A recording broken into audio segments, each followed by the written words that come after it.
कुछ वचनों को देखेंगे, कुछ बातों को देखेंगे। जैसे कि हम सब बहुत सी बातों को जानते हैं, बहुत सी चीज़ों को जानते हैं, बहुत सारे वचनों को भी जानते हैं और कई साल से प्रभु में आ रहे हैं। लेकिन आज मैं कुछ ऐसी बात के ऊपर चर्चा करना चाहता हूँ जिसका संबंध आत्मिक जीवन से, और बगैर आत्मिक जीवन के वो चीजें यदि हमारे पास है तो व्यर्थ है। जैसे कि हम देखेंगे इस समय तीसरा यूहन्ना की किताब,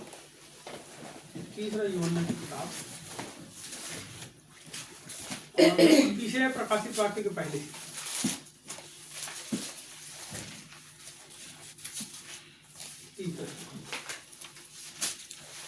इसका दूसरा पद। हे प्रिय, मेरी यह प्रार्थना है कि जैसे तू आत्मिक उन्नति कर रहा है वैसे ही सब बातों में उन्नति करे और भला चंगा रहे। बोलो यीशु मसीह की जय। यहाँ लिखा है हे प्रिय, हे प्रिय। प्रिय बोल देगा तो औरत को बोल देगा, और प्रिय बोलेगा तो सबके लिए हो जाएगा। हे प्रिय क्या बोलेंगे हिंदी में और अंग्रेजी में क्या बोलेंगे? अब वैसा वाला शब्द यहाँ भारत में किसी को बोले तो अभी हम लोग हिंदी में बात करते हैं। यहाँ पे लिखा है हे प्रिय, मेरी यह प्रार्थना है। कौन है भैया आदमी जो प्रार्थना कर रहा है? हाँ, यूहन्ना। ये कौन है मालूम है? ये यूहन्ना कौन है? प्रभु का जय। क्या है कौन? ये एक ऐसा आदमी है जो रिश्ते में यीशु मसीह का भाई था। रिश्ते में चाचा मामा काका मेरे को नहीं मालूम कौन था, लेकिन उसका रिश्तेदार था। मैंने उसके बारे में पढ़ा हूं, उसके जीवन के बारे में। तो ये उसका भाई था। दूसरी बात, वो प्रभु से इतना प्यार करता था कि वो उसके पास ही चिपका रहता था। और पता ऐसा है उसके बारे में, ऐसा लिखा है कि ये ऐसा चेला था जो उसके छाते के ऊपर सर रख के सोता था। अब यहाँ बहुत सारे लोग बैठे, लेकिन कौन है जो प्रभु से प्यार करता है? कौन है जो प्रभु के छाते के ऊपर सर रख के सोने की कोशिश करता है? कौन है जो बोलता है प्रभु मेरे को आज अपनी गोद में सुला लो रात? कौन है ऐसा आदमी जो सारे लोग उसको छोड़ दें तो उसको ऐसा लगे कि यार छोड़ भी कोई बात नहीं, एक जन है मेरे पास, सब छोड़ भी देंगे तो उसके द्वारा मेरी जिंदगी, उसके द्वारा मेरे जीवन का सब मूल पूरा हो जाएगा। तो ये जो यूहन्ना है, ये एक ऐसा व्यक्ति रहा जो क्रूस के ऊपर जब यीशु मसीह लटका था तो उसने क्रूस के ऊपर से बोला था यूहन्ना को कि ये जो माँ है, उसकी जो माँ थी, ये तेरी है, ये अभी तक मेरी थी, अब इसकी जिम्मेदारी तेरी है, अब तू इसको अपनी माँ के समान। जब आप वहां जाएंगे इजराइल में तो वहां एक बात आपको देखने के लिए मिलेगी, और वो बात यह है कि जिस जगह के ऊपर में जब आप प्रकाशित वाक्य की तो किताब में पढ़ते हैं तो वहां एक स्थान का नाम है, मेरे दिमाग से थोड़ा सा उछड़ गया, मैंने लिखा उसके बारे में बता रहा हूं आपको। तो जब उस जगह के बारे में उस प्रभु यीशु मसीह चिट्ठी लिखने के लिए बोलता है तो उस जगह के बारे में ऐसा वर्णन है कि वहां एक चर्च है। इजराइल देश में उस स्थान पर एक चर्च है जिसमें यूहन्ना का चर्च भी है और मरियम का चर्च भी है। वो वहां रहते थे। बोलते हैं जब यूहन्ना ने ले गया उसकी मां को, यीशु की मां को, तो वो उस और लिखा है उसने उसी घड़ी उसको अपने साथ ले जा लिया जिस समय वो क्रूस पर। और इसके पहले कि यूहन्ना मर जाता, सेवा करते करते शहीद हो जाता, वो उसकी मां की देखभाल करता रहा पूरा उसके इस धरती के ऊपर के जो भी अंतिम निर्णय होंगे तब तक।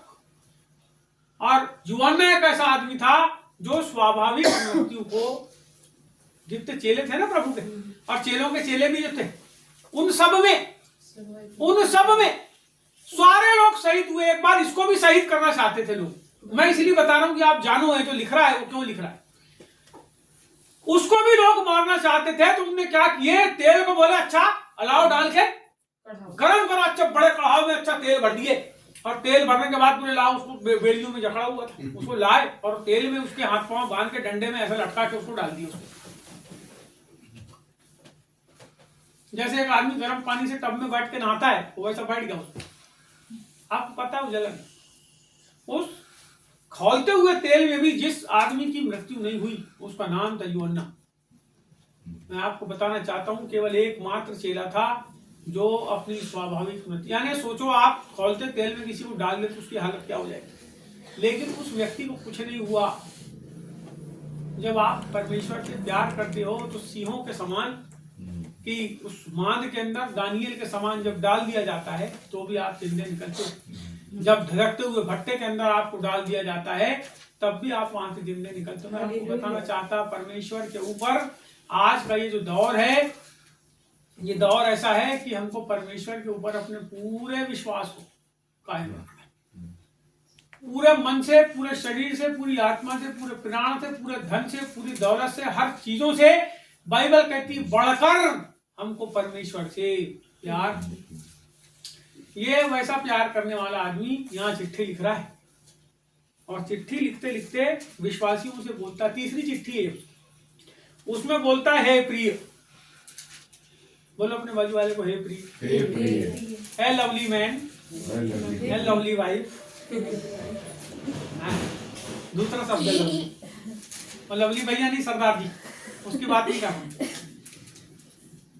प्रभु ने अपने जो प्रेम रखने वालों से प्रेम किया है उसको यहाँ पे वो लिखता है, हे प्रिय मेरी यह प्रार्थना है। वो प्रभु का जन, वो प्रेरित आप लोगों के सामने दे कैसा हाथ जोड़ के बोल रहा है। मेरी बात सुनो, निवेदन करते, मेरी यह प्रार्थना है, तुमसे प्रार्थना कर रहा है।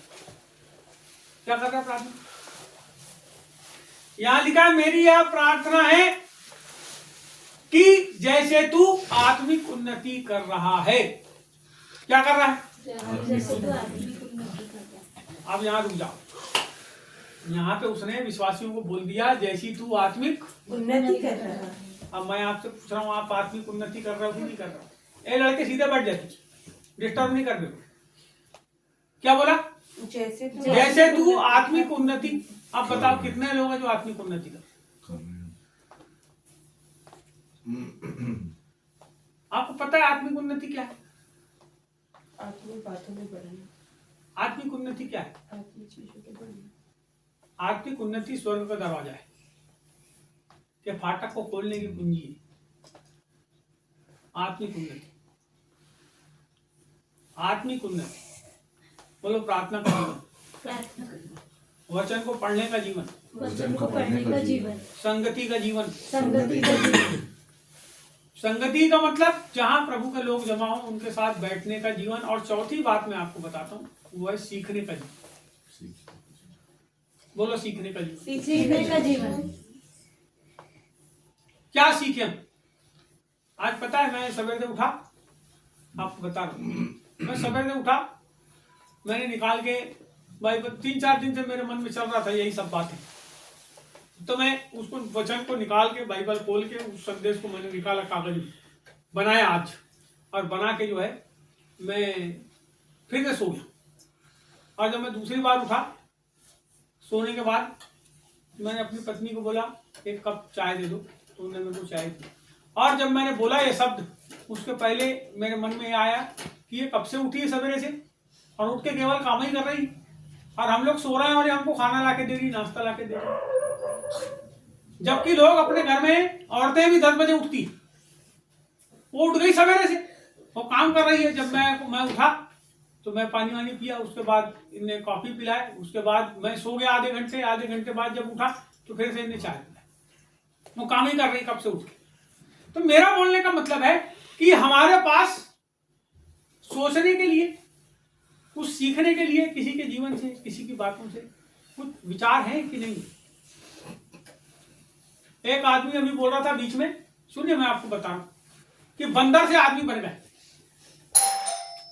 एक आदमी ऐसा बोल रहा था कि बंदर से कौन बन गए? इंसान बन गए। किससे बन गए? बंदर से। इसका मतलब यह हुआ कि वो जो बंदर है वो 4 हाथ पांव पे ही चल रहे हैं, लेकिन उसमें से इंसान बन गया, बनमानुष भी बन गया। देखो बनमानुष, चिंपांजी देखो चिंपांजी, गोरिल्ला देखो गोरिल्ला, ये सब प्रजातियां हैं।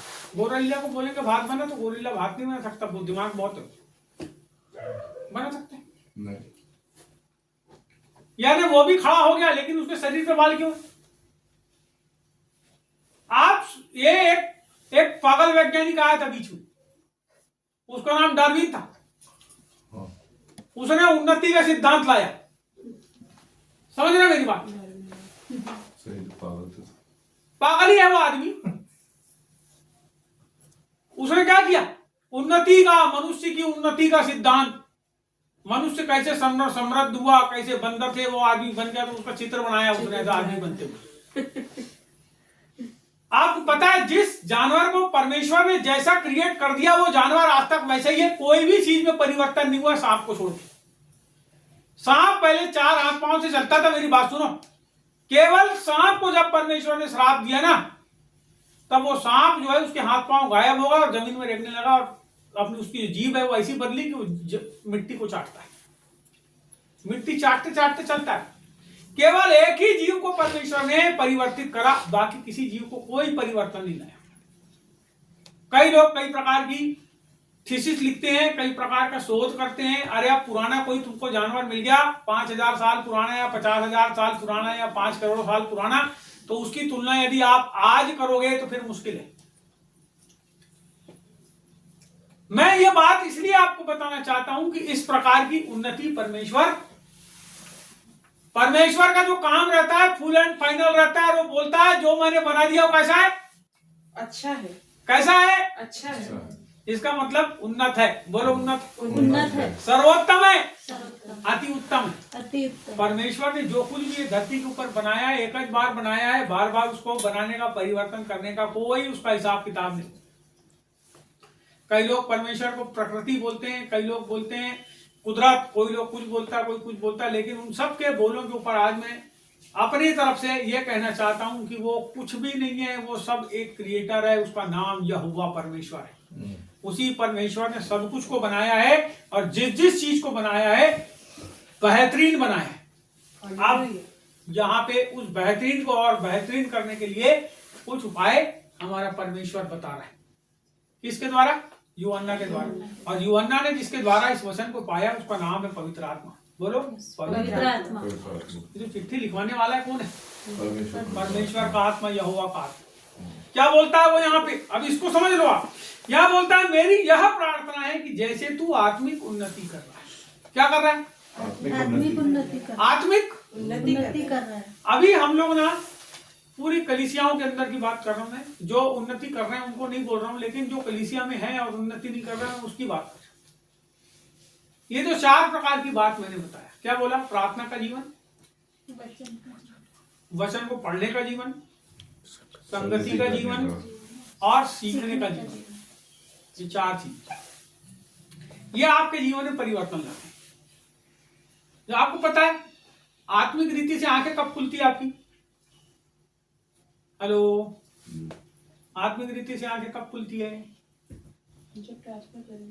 मेरी तरफ देखेंगे ना तो सब तो आज समझ आएगी।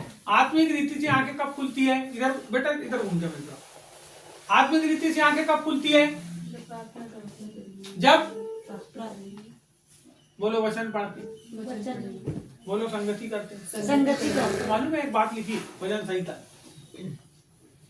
भाई लोग जब आपस में मिले रहते हैं तो ये हारून के सर के ऊपर उंडेले हुए तेल के समान होता है। इसका मतलब है क्या होता है? अभिषेक होता है। कौन सा तेल है वो? अभिषेक का तेल। अभिषेक। क्या होता है? अभिषेक। अभिषेक का तेल।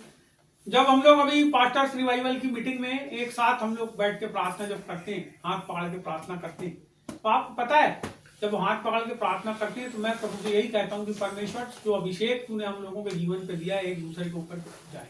तो बहुत सारे लोग अपने जीवन में उस दिन से परिवर्तन को महसूस करना चालू करते हैं। मैं आपसे बताना चाहता हूँ, आप अपने आप में हो सकता है कि आपके पास 50,000 आदमी हो, लेकिन अपने आप में आप पूर्ण नहीं हो। आपको सारे लोगों के साथ मिलकर परमेश्वर की देह की उन्नति करना पड़ेगा, तभी आप परिपूर्णता की सेवा में आ जाओगे। इससे कोई मायने नहीं रखता कि तुम्हारे पास 50,000 लोग हैं कि नहीं, लेकिन मायने तब रखता है जब आप बाकी के जो दूसरी सेवकाई के लोग हैं उनके साथ मिलकर प्रार्थना दुआ और संगति। आपको पता है ये हम जो बैठे हैं यहाँ 15-20 लोग, हम इतने ही लोग जो हैं कलीसिया नहीं है। बाइबल में एक शब्द है, वो शब्द बाइबल में नहीं है लेकिन लोगों ने यूज किए, उसका नाम है, उस शब्द को कहते हैं कैथोलिक। किसी ने कैथोलिक बोल दिया। उस शब्द का मतलब होता है विश्व व्यापी। क्या होता है उसका मतलब? विश्वव्यापी। इसका मतलब कलीसिया कैसी है? विश्वव्यापी। विश्वव्यापी। प्रभु यीशु मसीह केवल अंग्रेजों को बचाने नहीं आया। आपको पता है ये एशिया महाद्वीप, हमारा एशिया महाद्वीप, इसमें एशिया महाद्वीप का एक देश है इजराइल। एशिया महाद्वीप का एक देश है इजराइल, एक देश है भारत, एक देश है यूनान, एक देश है चीन, एक देश है भूटान, एक देश है वियतनाम, एक देश है सोवियत संघ, एक देश है दुबई। ऐसे कई प्रकार के देश इस महाद्वीप में हैं। तो इस महाद्वीप का आदमी पहले किसी देश की सीमाओं में बटा हुआ नहीं था। इस महाद्वीपों का कोई भी आदमी महाद्वीपों की सीमाओं में बटा हुआ नहीं था, लेकिन जब परमेश्वर की आज्ञा का उल्लंघन किया तब जाके वो सीमाओं में बढ़ गया। अब यहां पर जो बात आती है वो आती है, फिर से इस वचन में आएंगे, वो आती है, मेरी यह प्रार्थना है जैसे तू आत्मिक उन्नति कर रहा है। हमको कौन सी उन्नति करना है? आत्मिक उन्नति। आत्मिक उन्नति यदि आप नहीं करते तो थोड़ा सा प्रॉब्लम है। लेकिन उसके आगे एक बात बोला, जैसी तू आत्मिक उन्नति कर रहा है वैसे ही तू सब बातों में उन्नति करे। शुरुआत कहां से किया? आत्मिक उन्नति। उसके बाद क्या बोला? वैसे ही तू सब बातों में शुरुआत कहां से किया? आत्मिक उन्नति। उसके बाद क्या बोला? सब बातों में उन्नति। उसके बाद तीसरी बात क्या बोला? भला पढ़ो, भला उसको पूरा पढ़ो ना। भला चंगर और पूरा पढ़ो ना। वैसे ही तू सब बातों में शुरू से उन्नति पढ़ो। करे। हे प्रिय, हाँ। मेरी यह प्रार्थना है जी कि जैसे तू आत्मिक उन्नति कर रहा Yes. है वैसे ही तू सब बातों में उन्नति करे Yes. और भला चंगा रहे। बस। जब पहली चीज करोगे तो दूसरी चीज करना है, और जब दूसरी करोगे तो अपने मन से तीसरी चीज होगी, वो होगी भला चंगा। हालेलुया, धन्यवाद। शुरुआत कहां से हुई? आत्मिक आत्मिक उन्नति उन्नति से। अभी लोग कहां से चालू करते हैं मालूम है? यीशु मसीह के पास जब आते हैं लोग तो चंगाई से। पीछे से आ जाओ। आप पीछे से आ जाओ, और जब आप वहां पे देखते हो तो क्या आता है? पहले, भला चंगा रहे। उसके बाद, सब बातों में उन्नति। उसके बाद, फिर आत्मिक उन्नति। तब तक मर जाता है आदमी, तो प्रभु के पास पहुंचते ही नहीं। मैं जब यीशु मसीह के पास आया, दुष्ट आत्मा से ग्रसित था, बहुत खतरनाक दुष्ट आत्माएं थी, बहुत परेशान था। मेरी परेशानी मेरे सिवा कोई नहीं जानता था, क्योंकि मैं बताता किसी को नहीं था। जब मैं किसी को बताता ही नहीं था तो किसी को क्या मालूम? ना मेरे बाप को मालूम, ना मेरी आदमी को मालूम, ना किसी को मालूम। मैं परेशान गुदई उठता रहा। लेकिन जब इनको पता चला तो धीरे धीरे उनको पता चला कि नहीं, ऐसा भी कुछ होता है। और फिर प्रार्थना करने वालों के पास गए। तो अब मेरे जीवन में क्या हुआ? मैं तो अच्छा रीति से एक अच्छी डॉक्टरी करने वाला आदमी, मेरे पास अच्छे पेशेंट आते थे उस जमाने में। 25 साल पहले रोज के मेरे पास यानी 200-300 रुपए से लेके 1600-1700 2300 रुपए तक का रोज आते थे मेरे पास पैसे उस जमाने। मैंने एक घर ऊपर का जो बिल्डिंग है बनाया था मैंने उस जमाने में, उसको मैंने अभी 20 कुछ समय पहले तोड़ दिया। तो मैं अच्छी उन्नति किया, सब बातों में उन्नति करा, नाम भी पाया, प्रतिष्ठा भी पाया। सारे लोग कहीं भी जाऊं शहर के अंदर, डॉक्टर साहब ने, बोलने का मतलब है हमारे काम के द्वारा क्या हुआ? प्रभु ने हर प्रकार से। लेकिन जब हमारे पास आत्मिक उन्नति नहीं थी, लेकिन जब हम उस परेशानी में थे तो हमने परमेश्वर को जाने। कोई प्रॉब्लम है आपको? अच्छे से बैठना तो तेलों पे भी बैठ सकते हो, टिक के आप, कोई दिक्कत नहीं। बैठ जाओ अच्छे से। तो दिक्कत हो रही है। नहीं हाथ हो जाता हूँ थोड़ा तो आज टिक के मत बैठो ना, देखोगे तो जरूरत करेगा। तो सुन रहे मेरी बात? तो फिर क्या हुआ? परमेश्वर में जब हम आए तो हम आत्मिक रीति से आगे बढ़े। जब मैं आत्मिक रीति से आगे बढ़ने लगा तो मैं आपको बताता हूं, 2 बात हुई मेरे साथ। जब मैं आत्मिक रीति में आके सुधरा तो नहीं, मैं दुष्ट आत्मा ने तुरंत नहीं सुधरा, मेरे को बहुत लंबा समय लगा, बहुत स्ट्रगल करना पड़ा, बहुत संघर्ष करना पड़ा। तो मैंने क्या किया कि आत्मिक रीति से तो आगे बढ़ने लगा, प्रार्थना करने लगा, दुआ करने लगा, फलाना करने लगा, ढिमका लगा, प्रार्थना में जा रहा हूँ, मीटिंग में जा रहा हूँ, काम करना बंद कर दिया। धीरे धीरे मेरा दवाखाना बंद हो गया, मेरे पास पैसे की आवक बंद हो गई, कपड़े फट गए, चप्पल टूट गई, पैसे नहीं मेरे पास, और मेरी आदत नहीं थी कि मैं अपने घर के लोगों से मांगूं। मेरी हालत गंभीर हो गई, काय में आर्थिक रीति, सब बातों में मैं कैसा हो गया, कमजोर हो गया। और शुरू से समस्या थी तो बीमारी भी थी, शरीर के अंदर कष्ट भी थे, पैर, मेरे दोनों पैर ऐसे फोड़ों से भरे हुए थे, बहुत मेरी स्थिति खराब थी, बहुत ज्यादा खराब थी। जब वो दुष्टात्मा के अटैक होते थे तो जो हमारे साथी लोग थे वो बोलते थे नाटक करता है। अब मेरे को जो समस्या हो रही है अंदर से, तो वो दूसरा आदमी नहीं समझ सकता जब तक खुद उस कष्ट को ना भोगे। बिल्कुल सही। जैसे मान लो कोई मेरे कान में खूब जम के बात बजाए हुए, तो वो कष्ट मेरे को हो रहा है, जब तक के सामने वाला उस कष्ट से ना गुजरे। अब पता है आपको, मेरे को ये बात मेरे को ऐसे समझ आई, जब मैं ऐसे बड़े बड़े डेक ऐसे लाया दिल्ली से खरीद के बाजे, और मैं अपने घर में बजाता था खूब जम के बजाता, मेरी अंडी ना बहुत बीमार रहती होगी, तो आती थी, बंद कर देना रे बोले, इतनी जम के बजाता है, मेरे को लड़ लगता है, मेरे को नहीं समझता था, मैं तो जवानी के जोश में था, बजाता था जम के। अब जब मेरी उम्र अभी 50 के आसपास, 2-4 साल कम ज्यादा ऊपर नीचे जब हो गई, तो अब जब मेरे घर में कोई बजाता है जम के, या बाजू वाले बजाते हैं जम के, तब मेरे को समझ में आता है कि मैं जो करता था उसका रिएक्शन क्या हो सकता था। मैं कुछ बात बताना चाह रहा हूं, तो आप कैसे सीखे? आपको पता है, एक आदमी होता है जब तक कि गिरेगा नहीं उसको चोट का एहसास नहीं होगा। एक आदमी वो होता है जो कोई गिरा और उसकी चोट को देख के पहचान लेता है, समझे, वही आदमी को। तो ये गिरने वाले को रास्ता देखना पड़ता है कई साल तक, कि मैं कब गिरूंगा, कब मेरे को लगेगी, कब खून बहेगा, तब मैं समझूंगा। और दूसरा आदमी वो, अरे ऐसे से ऐसा होता है, देखो मैं आपको बता रहा हूँ, महाराष्ट्र में जाओगे तो ऐसे लोग को बोलते हैं शाना। क्या बोलते हैं? हमारे यहाँ बोलते हैं उसको डेढ़ शाना भी बोल देते हैं, कहीं थोड़ा ज्यादा चतुर रहता है। क्या बोल देते हैं? आप समझो इसको, अब ये बात को समझो। बाइबल के अंदर में वो जिस चीज की बात कर रहा है, जिस उन्नति की बात कर रहा है, वो डेढ़ से आने की बात नहीं कर रहा है, वो चतुराई की बात नहीं कर रहा। मेरी बात को समझ आओ, वो डेढ़ से आनापन को नहीं, अरे चल यार वहां चलते हैं, थोड़ा सा कैसा काम कर रहा, चल रहा देखते आते, अपन सीख के आएंगे, अपन खुद ही चालू करें। सामने वाले के बाद बहुत मिठास के साथ जाते हैं, सब कुछ सीखते हैं, और उसके बाद क्या करते हैं, आने जाना अपना काम चालू। इसको कहते हैं धोखेबाजी।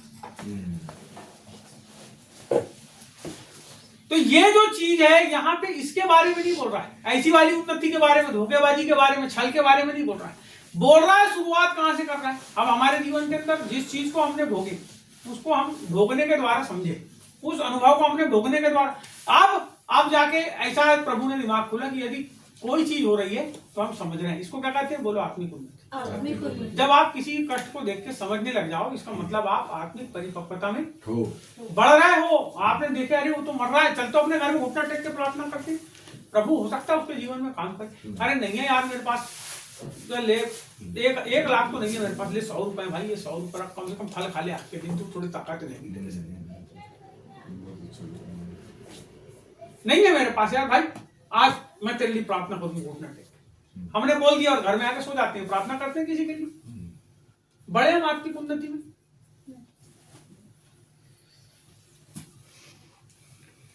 कई लोग कितने मैसेज डालते हैं मोबाइल के अंदर, फेसबुक में, हम प्रार्थना का ऐसा एक आता है चित्र, ऐसा उसको मसक के प्रार्थना का चित्र बनाते हैं और डाल देते हैं, उसको लग रहा है बेचारा प्रार्थना कर रहा है, क्या को उसने आगे सरकाया और दूसरी रील देखने लगता है।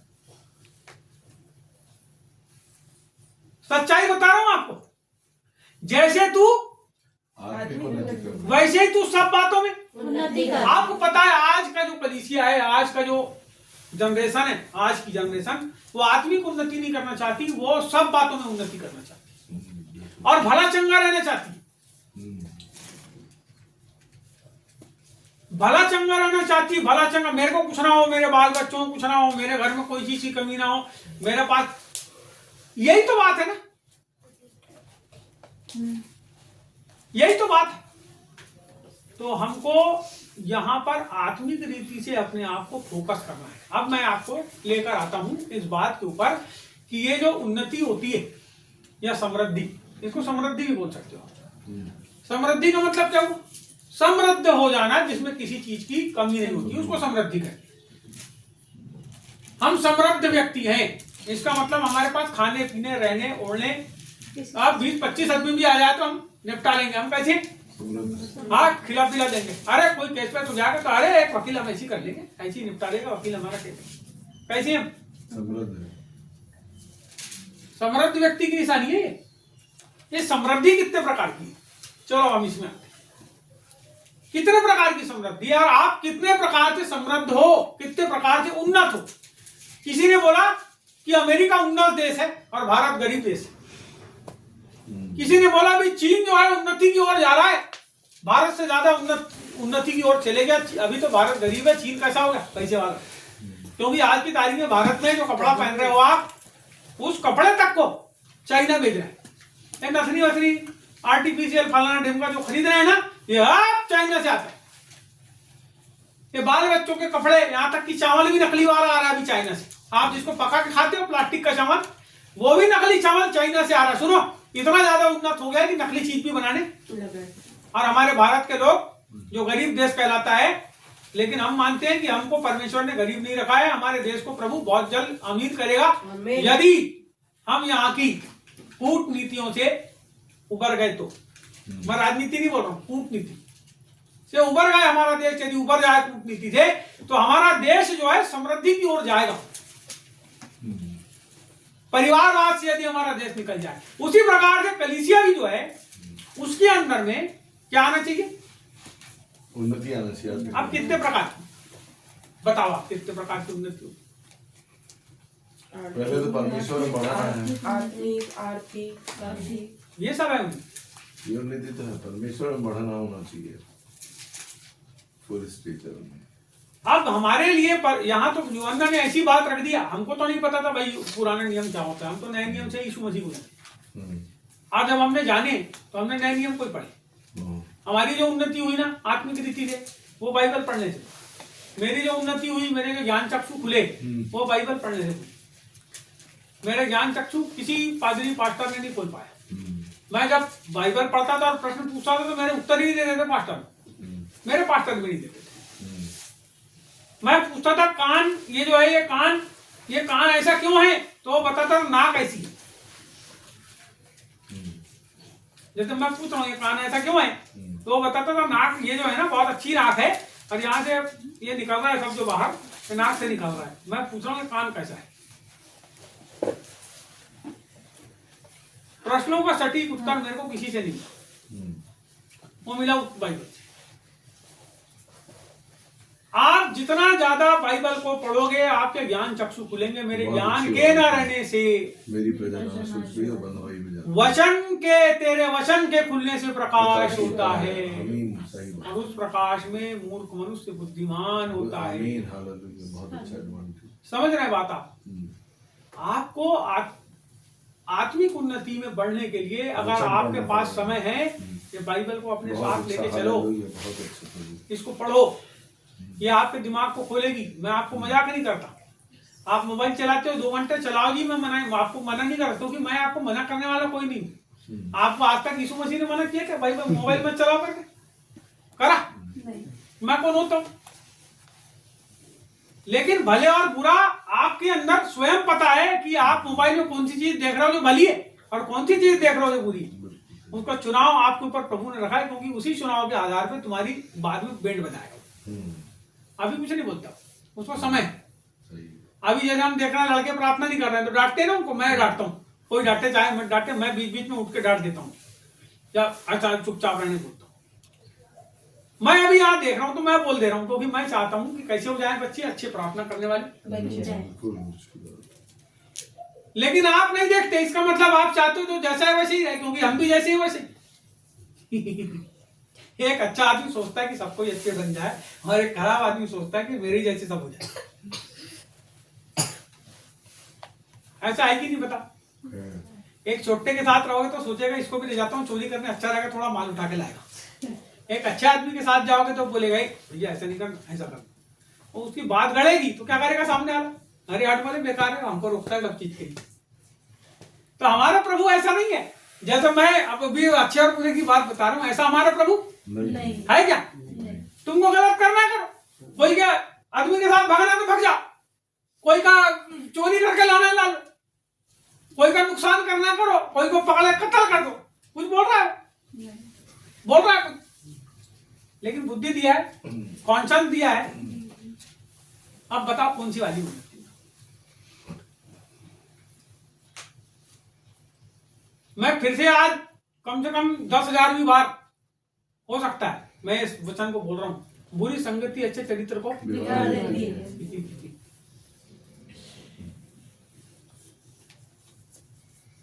ये चंचलता है मन की जो आपको चकाचौंध में लेके जाने की कोशिश करती।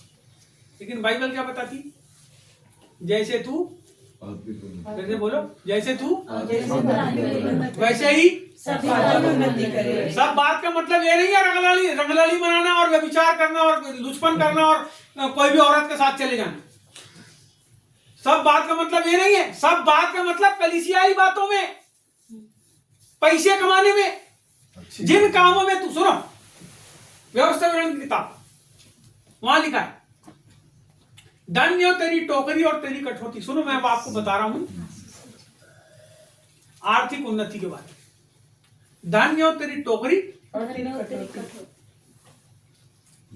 बोलो, टोकरी टोकरी और कठौती। कठौती क्या होती है टोकरी? जिसमें हम सब्जी भाजी रखते हैं। हाँ, और कठौती क्या है? जहाँ धान वान रखते हैं। कोठा होता है ना घर में, जिसमें अनाज ऊपर दे तो भर देते हैं और पूरा लेप देते हैं, अच्छा। वो एक भी हवा नहीं जाती, और नीचे एक छेद रखते हैं, ऐसा करके हटाते हैं और धान को ये चावल को खींच के निकाल लेते हैं, फिर कपड़ा भर देते हैं। उस वैसी कोठरी के बारे में मेरे खानदान में ऐसा बताया गया है मेरे को।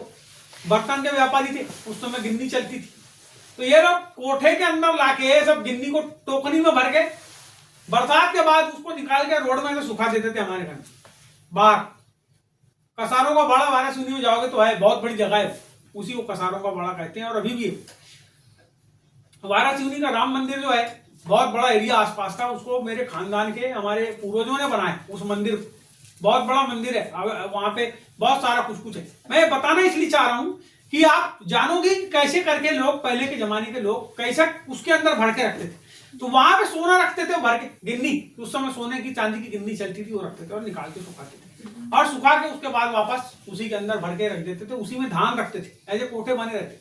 मेरी नानी के घर भी कोठा था, तो वो जो कठौती बोल रहा है वो वही है जिसके अंदर आप धान और चावल पुराने जमाने में भर के रखते थे। तो धन्य तेरी टोकरी और तेरी कठौती। वो कठौती जो है वो पैसा छुपाने की जगह भी थी, पैसा रखने की भी जगह थी।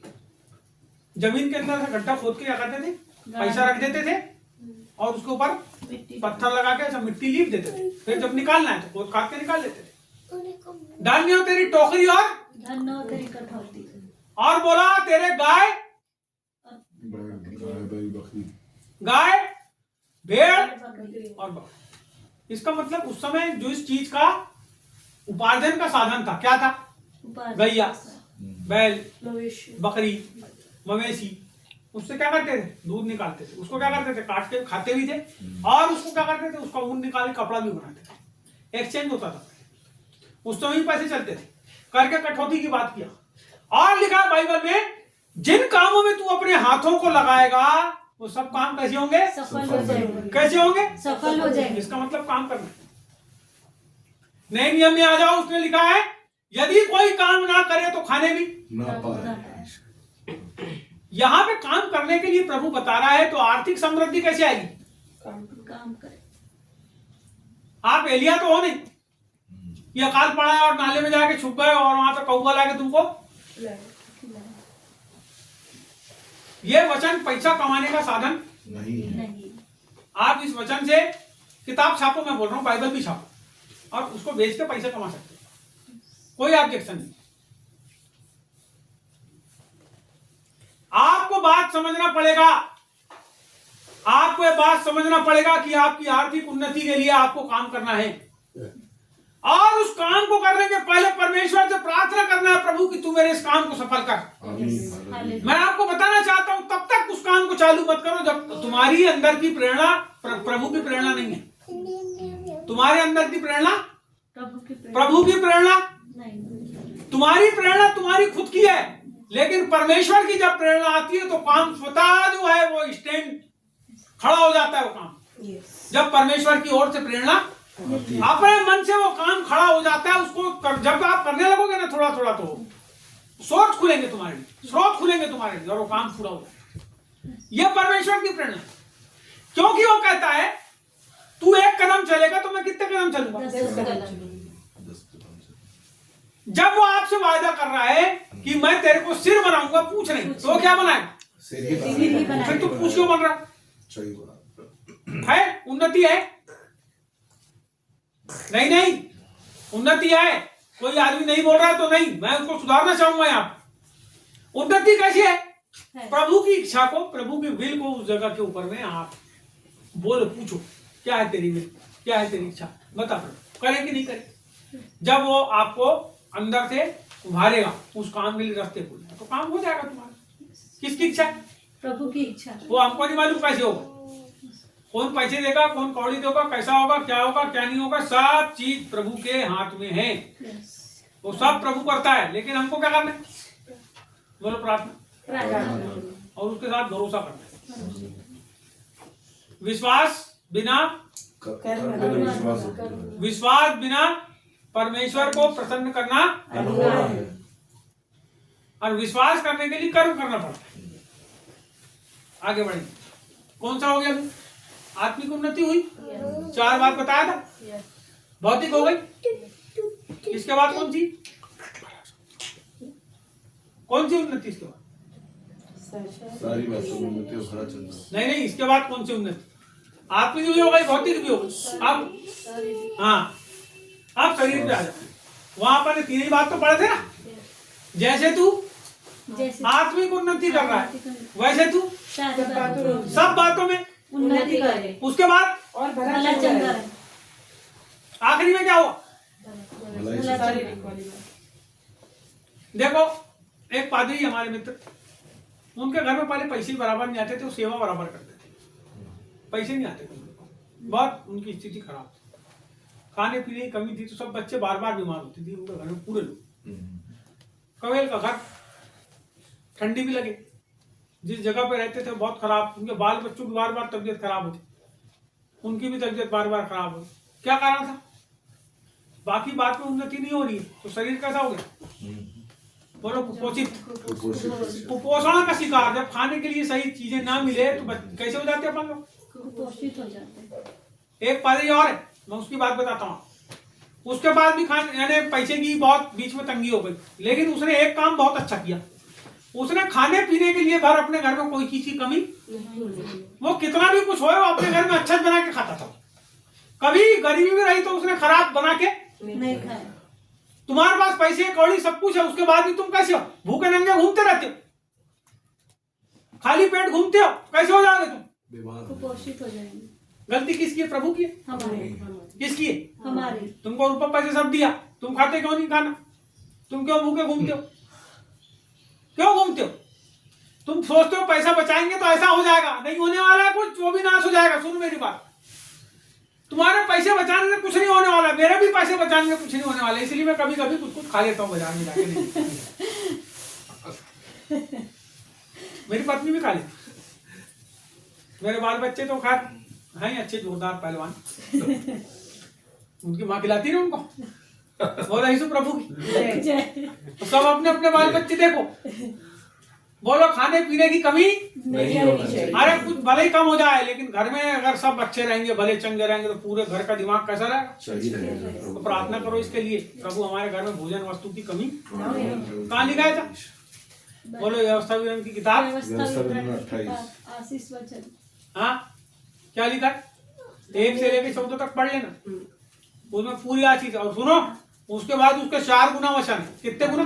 4 गुना, जिसमें श्राप ही श्राप लिखे। वो पूरी चीज कब होती है? जब प्रभु की बातों को नहीं मानते तब। पढ़ लेना उसको, वहां लिखा तेरे को बवासीर होगा, तेरे को भगंदर होगा। अरे पढ़ निकाल, अभी पढ़ा दो तुमको तुरंत। बोलो, बवासीर भी होगा, भगंदर भी होगा, और लिखा है ऐसे ऐसे थोड़े होंगे तेरे को कि तू पूजा पूजा के परेशान हो जाए। अब कहाँ हो रहा है फोड़े तुमको? ऐसी ऐसी जगह में हो रहा है जहाँ तुम बता भी नहीं सकते डॉक्टर। ले भैया खोल के दिखा रहा हूँ, देख ले रे भैया कहाँ हुआ है फोड़ा। काले काले पुट्ठे पे काले काले फोड़े। बोलने का मतलब समझ रहे हो मेरी बात?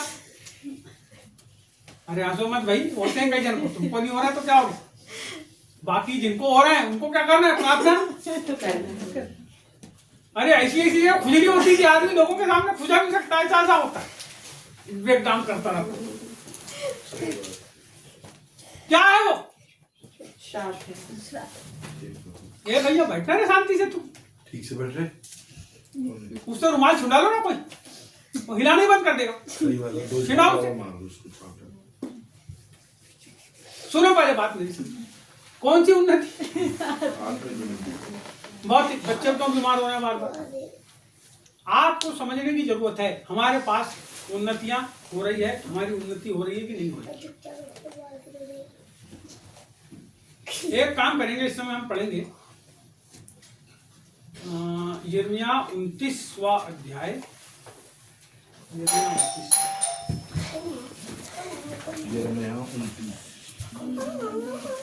यिर्मयाह 29 अध्याय पढ़ो जी जरा, पढ़ो जी 4 से 7 तक। उसमें लिखा था, जितने लोगों को मैंने यरूशलेम से बंदी करके हाँ बेबीलोन में पहुंचवा दिया है, उन सबों से इजराइल का परमेश्वर सेनाओं का यहोवा यूं कहता है। भैया सुनो, तुम सब अभी स्वर्गीय देश में नहीं पहुंचे हो। इधर देखो मेरी तरफ, ध्यान सुनो। अभी तुम सब स्वर्ग में नहीं पहुंचे हो। मेरी बात को सुनो। आप में से हर आदमी अभी स्वर्ग में नहीं है, अभी यहाँ बंदी है। कहाँ पे? धरती पे हो आप? बालाघाट में हो ना? मैं तो जिसके मोहल्ले में बंदी हूँ। तुम सुनो, जहाँ पे हम प्रेम नगर, प्रभु ने रखा है हमको बंदी का मतलब किसी की ताकत नहीं हमको बंदी कर सके। परमेश्वर ने हमको संसार से छुड़ा के यहाँ पे रखा, धरती पे। अभी हमारा एक देश है जहाँ हम जाने वाले, इसलिए किसी ने गाना बनाया, स्वर्गीय देश हमारा है देश, रहते हैं हम परदेश। जी पढ़ो भैया 4-5 से। यूं कहता है, हाँ, घर बनाकर उसमें बस जाओ, आओ बारियां लगाकर उसके फल खाओ जी, विवाह करके बेटे बेटियां जन्माओ जी, और अपने बेटों के लिए स्त्रियां ब्याह लो, ठीक, और अपनी बेटियों पुरुषों को ब्याह दो, ठीक है कि वे भी बेटे बेटियां जन्माएं, जी, और वहां घटो नहीं, हाँ, वरन बढ़ते जाओ। ठीक है। परंतु जिस नगर में मैंने तुमको बंदी बन कराकर भेज दिया है, उसके कुशल का यत्न किया करो और उसके हित के लिए यहोवा से प्रार्थना किया करो, क्योंकि उसके कुशल से तुम भी कुशल के साथ बस। रहोगे। हो गया। कितनी बात बोला? 5 से पढ़ना चालू करो। देखो मैं बताता हूँ यहाँ घर बना। पहली चीज बोला, घर बनाकर उसमें बस जाओ। जिसके पास घर नहीं है उनको घर बनाना है अपने। बोलो यीशु मसीह की जय। बोलो यीशु प्रभु की जय। ये उन्नति है। क्या है? प्रभु की आशीष है। प्रभु को बोलो, प्रभु इतने साल हो गए हम भिखमंगे जैसे घूम रहा, 25 साल से घर नहीं है हमारे पास, हम क्यों किराए के घर में रहेंगे प्रभु? मेरे को एक आदमी बोलता किराए से ले लो दुकान वाला, मेरे को नहीं लेना, मैं खरीदूंगा। बेच रहा क्या? बेचने की हिम्मत नहीं है तो छोड़ दे, बात मत कर। खरीदूंगा मैं। मेरे को बस ने बोला है, बस ने मेरे को किराएदार नहीं बनाया। बोलो यीशु मसीह की जय। बोलो यीशु प्रभु की जय। बोलो यीशु प्रभु की जय। मैंने अपनी जिंदगी में आज तक कोई गाड़ी किराए से नहीं लिया। मैं खरीदूंगा गाड़ी, अपनी गाड़ी में बैठ के जाऊंगा। बोलो यीशु मसीह की जय। मैं भिखमंगा भी रहूंगा तो भी नहीं मैं गाड़ी किराए में लूंगा। मैंने ऐसे सोचा शुरू से, मेरे पास गाड़ी। बोलो यीशु मसीह की जय। मैं आपसे सबसे बोल रहा हूँ, Yes. आपको किराए का मकान नहीं लेना है, Yes. सही है प्रभु। आपको आपका मकान होना। बोलो आशीष, आशीष। बोलो भौतिक आशीष, भौतिक आशीष। भौतिक उन्नति। भौतिक ये उन्नति। उन्नति है। प्रभु ने हमको यहाँ रखा है, क्यों रखा है? क्या बोला? शुरुआत करे करो ना। ये तो भैया मेरे भैया ने घर बनाया है, बहुत बड़ा घर है। इसके घर में आप दौड़ोगे इसके घर के आसपास तो थक जाओगे 3 राउंड। ये अपने घर के आसपास घूमता रहो जैसे 3 रात को दोनों हस्बैंड वाइफ थक जाते हैं, दोनों दिन फिर सो जाते हैं। बोलो यीशु प्रभु की जय। सुनो बात समझो, आशीष किसको कहते हैं समझो। क्या बोला? घर बनाओ, उसके बाद बस उसमें बस जाओ, उसमें वहां फिर बोलता है बारियां लगाओ, उनमें बस जाओ, रहने लगो। फिर बोलता है बारी लगाओ। हमारे भैया ने, इसने खिलाया हमको अपने घर की बारी की। क्या खिलाया था? कटहर। इतने कटहर उगाया इसने, पूरे जन को बांटा। फिर आम भी खिलाया एक बार, आम भी लगाया। क्या करो बोल रहा है? अरे मैं बता रहा हूँ जितने लोग किसानी सुनो वीडियो में सुनने वाले लोग, मैं तुमको ही बता रहा हूँ। बारियां लगाकर उसके फल। आप लोग अपने घर में जहाँ रहते मीठी नीम कम से कम उगा लो, हमारे घर में होगी, कोई कोई को लगती तो ले जाओ, चूड़े उड़े में डाल लेना। बारी वही तो बारी है जहाँ कोई चीज उगे खाने पीने की चीज, उसी को बाड़ी कहते हैं। यस। बहुत अच्छा। हमारे घर जब नींबू का झाड़ था उसकी गवाही बड़ी जोरदार है। वो प्रार्थना के द्वारा वो मरा झाड़ हुआ और ऐसे उसमें नींबू उगे। एक ही झाड़ में 700-800 नींबू रखते थे, छोटे से झाड़ में इतने बड़े झाड़।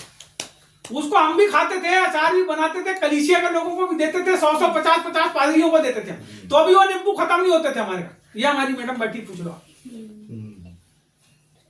क्या करो बोल रहा है? बारी लगाओ, उसके बाद फल, उसके फल खाओ। उसके फल खाओ। अरे तुम भी खाओ, दूसरे को भी खिलाओ, नहीं सड़ जाएंगे। नहीं तो नहीं खिलाओ दूसरे को। कई दिन क्या करते हैं, हाँ बोले हम ही खाएंगे, और वो सड़ जाते हैं तो फिर फेंकते हैं रोड में ले जाके। अरे खिलाओ, कोई आता है तो उसको। आगे बढ़ो, आगे बढ़ो। विवाह करके बेटियां जन्माओ। अरे तुम खुद जन्माओ पहले, उसके बाद तुम्हारे बाल बच्चों की शादी करना। तो हमने तो जन्माया यीशु मसीह में, आए 2 बच्चे हमारे, 2 हमारे दोस्त के, ये भाई के 2, ये लड़की का 1, वो भाई के भी 2, सब क्या बाल बच्चे वाले। अब क्या बोल रहा है बाल बच्चे वालों को?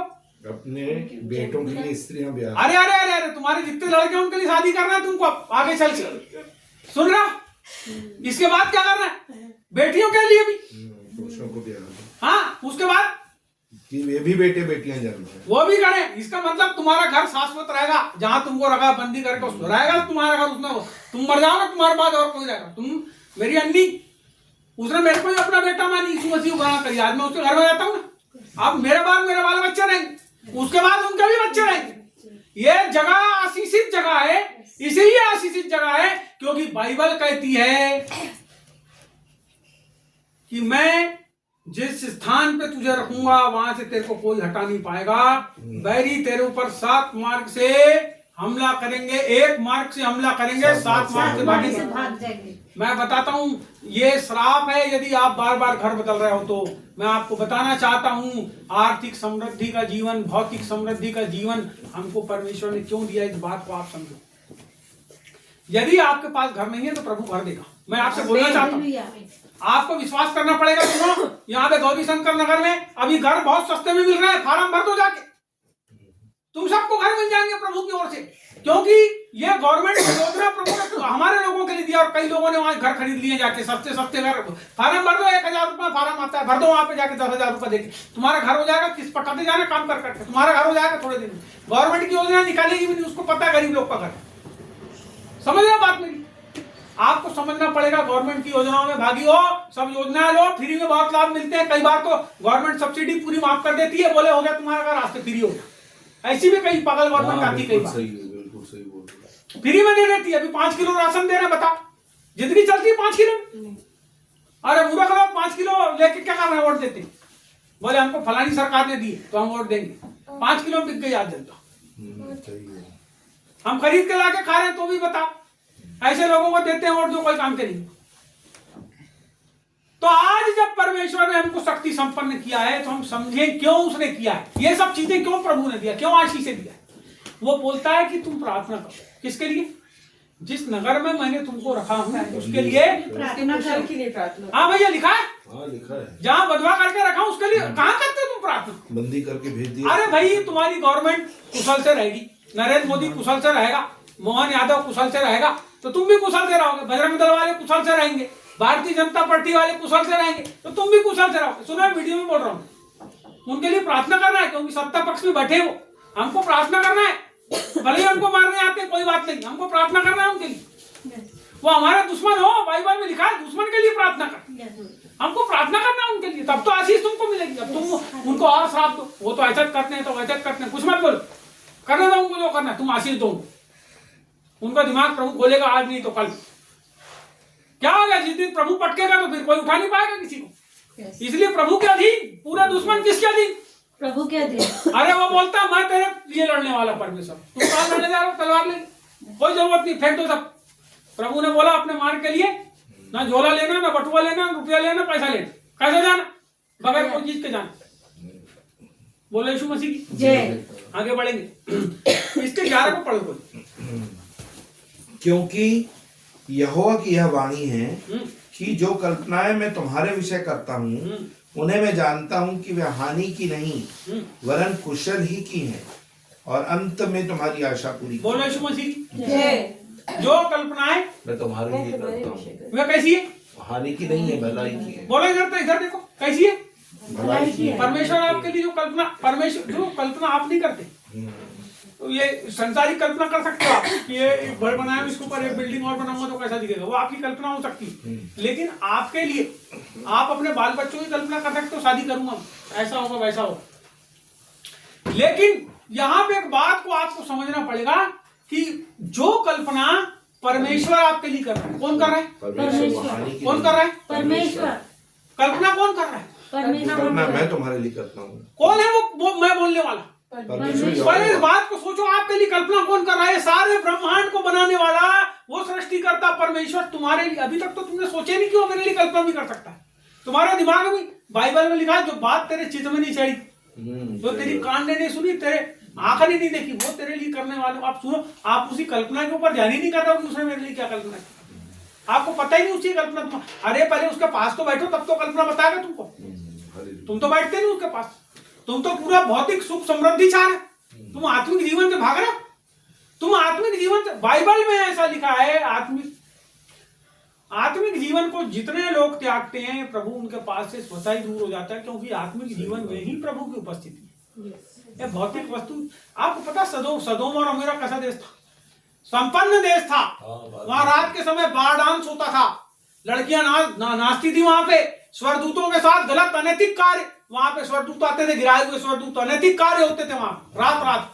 सब लिंगगामी थे, वो पुरुषों के साथ जो है वो संबंध करना चाहते थे। सुनो, शक्ति संपन्न था, पूरा भरा हुआ नगर, पूरा नाश हो गया वो नगर। आप आत्मिक समृद्धि परमेश्वर जब देगा आपको, तो वहां लिखा है जब परमेश्वर धन आपको देता है उसके साथ दुख नहीं, है ना? बाइबल में लिखा है, मैं तेरे रोने को विलाप में बदल दूं, विलाप को नृत्य में, यानी रोने को कैसा कर देगा? एक आदमी रो रहा है नाचने लगे तो आनंदित हो जाए। नाच सकता कोई? एक रोने वाला नाच सकता है क्या?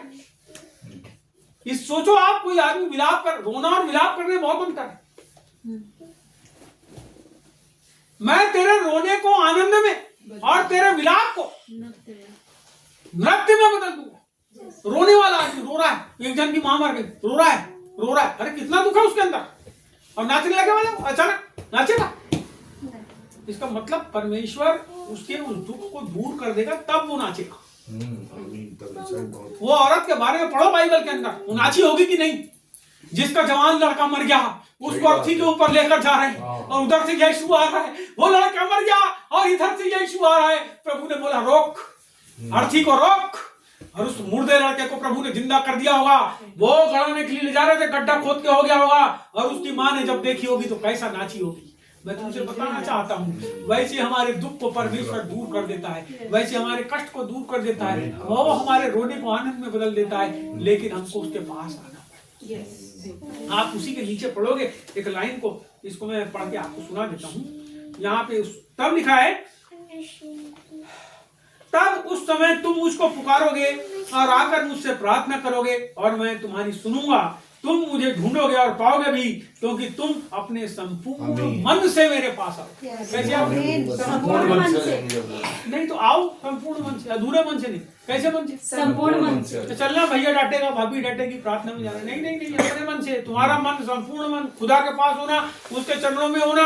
जो तुम ये ढूंढ रहे हो संसार के अंदर, वो सब सेकेंडरी है। आत्मिक जीवन में आगे बढ़ो, इसके बाद की सब वस्तुएं तुमको मिल जाएगी। मैंने देखा ऐसे ऐसे लोगों को परीक्षा देते, जिनके अक्षर कीड़े मकोड़े देते थे, वो पास हो के जो है कोई तहसीलदार बन गया, कोई जो है वो इंस्पेक्टर बन गया, कोई जो है असिस्टेंट सेकेंडरी कलेक्टर जो बनते वो बन गया, कोई एसडीएम बन गया। मैं देख रहा हूं अपनी आंख से, मैं लगातार देख रहा हूं। लिखा है तुम मुझे खोजोगे और पाओगे भी। कब? जब तुम अपने संपूर्ण मन से मेरे पास है। फिर से इस वचन को पढ़ेंगे 11 को। यहां लिखा है 11 में, जो कल्पनाएं मैं तुम्हारे विषय करता हूं उन्हें मैं जानता हूं। कौन जानता है? परमेश्वर। ये आप जानते हो। कल्पना जो कर रहा है वो तो जानेगा कि आप जान लो। और आप कब जानोगे? यिर्मयाह 33 का 3 पढ़ो, निकालो। 33 अध्याय, 2 अध्याय के बाद आ जाएगा 33। मुझसे प्रार्थना कर हाँ, और मैं तेरी सुनकर तुझे बड़ी बड़ी और कठिन अरे बातें उसी बताऊंगा। कल्पना के बारे में तुम जानते हो क्या? नहीं, क्या कल्पना है उसकी? क्या बोलता है? बड़ी मुझसे प्रार्थना कर। भूल ना पड़ो उसको, मुझसे प्रार्थना कर। फिर और मैं तेरी सुनकर तुझे बड़ी बड़ी और कठिन बातें बताऊंगा। पहले प्रार्थना कर, संपूर्ण मन से उसके पास आके, संपूर्ण मन से उसके पास आ। जब तू उसके पास आएगा ना संपूर्ण मन से, मैं तुझसे बोलता हूं तू हन्ना के समान हो जाएगा। जब तू संपूर्ण मन से उसके पास आएगा ना तो तू उस स्त्री के समान हो जाएगा जो रोती थी और बोलती थी, लेकिन ऐसा लगता था कि मानो ने शराब के नशे में। उस स्त्री के समान आप जब संपूर्ण मन से आओगे उसके पास, आपके जीवन में, आपके शब्दों में परिवर्तन आ जाएगा, आपके बैठने में उठने में परिवर्तन आ जाएगा। मैं आपसे बताना चाहता हूं, यहां लिखा है तुम उस समय 3 मिनट मुझसे प्रार्थना कर और मैं तेरी सुनकर तुझे बड़ी बड़ी और कठिन बातें बताऊंगा जिन्हें तू अभी नहीं समझता। फिर यिर्मयाह की किताब 29वां अध्याय 11, क्योंकि यहोवा की यह वाणी है कि जो कल्पनाएं मैं तुम्हारे विषय में करता हूं उन्हें मैं जानता हूं, वे हानि की नहीं वरन कुशल ही की हैं और अंत में तुम्हारी आशा पूरी करूंगा। कब करेगा? बाद में, बोलो अंत में। अंत में। अंत का मतलब दुनिया का अंत नहीं। अंत का मतलब क्या? मैं जो तुम्हारे लिए कल्पना किया हूं, जो मैं ही जानता हूं, जब तुम उससे प्रार्थना करोगे, जब तुम पूरे मन से मेरे पास आओगे तो उसका अंत। किसका अंत? प्रार्थना का अंत। जब आपकी प्रार्थना पूरी हो जाएगी उस अंत में क्या होगा? बोलो पूरी करेगा। पूरी करेंगे। क्या करेगा? पूरी जो आशा। आशा पूरी क्या है आपकी आशा? जिसके पास घर नहीं है उसकी आशा क्या है? घर की आशा है। जिसके पास खाने नहीं है उसकी आशा क्या है? खाने की आशा। तो प्रार्थना देखो जी, एक भूखा आदमी इतनी प्रार्थना करता है खाने मिल जाए। जिसके पास घर नहीं हो प्रार्थना क्या करता है? घर की आपकी आशा क्या है परमेश्वर के लिए? यदि आपकी आशा इस संसार को पूरा पा लेने की है, पाने की मतलब पूरे लोग तुम्हारे नहीं हो जाएंगे, लेकिन उसकी सब वस्तुएं, सब चीजें यदि तुम्हारी है तो तुम परमेश्वर के राज्य और धर्म की खोज करो। इस समय निकाल के पढ़ लो आप मत्ती रचित सुसमाचार 6वां अध्याय, आखिरी वचन है, हम समाप्त करेंगे। निकालो मत्ती रचित 6वां अध्याय 33 वचन, मत्ती 6:33। इसलिए पहले तुम परमेश्वर के राज्य और उसके धर्म की खोज करो, हाँ, तो ये सब वस्तुएं भी तुम्हें मिल जाएंगी। अरे भैया कुछ मत करो आप, तुम राज्य और धर्म की खोज खोज करो। करो। क्या है प्रभु का राज्य? क्या है प्रभु का राज्य? वो उधर टूटा हुआ पड़ा है वो फूल। क्या है परमेश्वर का राज्य और क्या है परमेश्वर का धर्म? परमेश्वर का राज्य जो है क्या है परमेश्वर का राज्य और क्या है उसका धर्म? सामर्थ्य प्रदान करना, उसके सुसमाचार का प्रचार करना। एक व्यक्ति के अंदर जब तक प्रभु ना आए तब तक वहां पे परमेश्वर का राज्य नहीं सामर्थ्य। खोजो आप। जहां अच्छा खोजोगे कहाँ? अपने अंदर। दूसरों के अंदर खोजो। नहीं, अपने अंदर। जब तुम्हारे अंदर उसका राज जाता है तभी तुम दूसरे के अंदर खोज सकते हो। यदि आप अपने अंदर खोजना चाहो इसका मतलब तुम अभी तक उसके राज्य में शामिल नहीं नहीं। लिखा है ना कबीर दास ने, क्या लिखा है? एक मृग के बारे में, एक हिरण के बारे में। अब बाइबल में लिखा है, प्यासा हिरण जैसे ढूंढे है जल को, वैसे प्रभु मैं तुझे ढूंढ रहा, वैसे प्रभु मैं तुझे ढूंढ रहा। प्रभु को ढूंढो। तो तुमको मिला नहीं अभी तक प्रभु? यीशु मसीह मिला नहीं तुमको अभी तक? क्या तुम नहीं जानते तुम परमेश्वर का मंदिर हो? तुम तो बढ़ गए उसके बाद भी ढूंढ रहे हो। इसका मतलब अगर ढूंढ रहे हो तो तुमने पाई नहीं। और यदि अब तुम उसको अपने अंदर ढूंढना बंद करके और दूसरी जगह ढूंढने लगे, इसका मतलब तुम उसके राज्य और धर्म की खोज तुम्हारे अंदर तो पूरी हुई। अब बाकी जगह उसके धर्म की खोज, उसके राज्य की खोज, सब वस्तुएं तुम्हें मिल जाएगी। यदि आप सोचते हो कि मैं परिपूर्ण हो गया, मैंने पा लिया, अब कुछ नहीं बचा इसके सामने, तो फिर तुमको तो प्रभु के पास चले जाना। हनोक चले गया, हनोक बाइबल में लिखा है उठा दिया गया। प्रभु के साथ चला। आप सोचते हो ऐसा कि आप प्रभु के साथ चल रहे? आप अपने जीवन के ऊपर एक सनसनीखेज निगाह डालो, सरसरी एक डालो, और आप ये बताओ कि आप प्रभु के साथ चल रहे हो।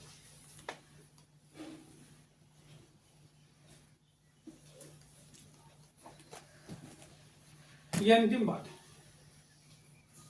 हमारे धरती से उठा दिया जाना, ये सर्वाधिक समृद्धि की ओर हम चले जाएंगे। उससे ज्यादा बड़ी समृद्धि कोई नहीं। सबसे बड़ी समृद्धि क्या है? कि हम अपने बनाने वाले सृष्टिकर्ता परमेश्वर के साथ उसके राज्य में प्रवेश करेंगे। इससे बड़ी कोई समृद्धि है? नहीं, इससे बड़ा कोई प्रतिफल है? नहीं, इससे बड़ी कोई आशा है? नहीं। तो इस संसार में आपको बाकी चीजों में उन्नति करने के पहले क्या करना है? आत्मिक उन्नति करना। आत्मिक। आज का सार यही, आज का संदेश। ठीक है, प्रार्थना करें।